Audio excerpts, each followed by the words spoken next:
ఏం తీసుకొచ్చినావు? చింతపండు తినలేదుగా? మర్చిపోయింది. సరే.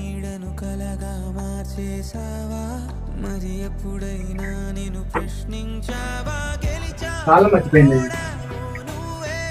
ఇంటికి పోయి బండికాడికి పోయి చూసి మళ్ళీ అసలు నీకు ఎందుకు మరి పక్కంది? సరుకులు తీసుకురా అని అయితే అయ్యి తీసుకురాకోకుండా వచ్చినావు. మళ్ళీ ఇప్పుడు బండి తాళం మర్చిపోయినాకన్నావు. ఎందుకు మర్చిపోతావో ఏమో నువ్వు.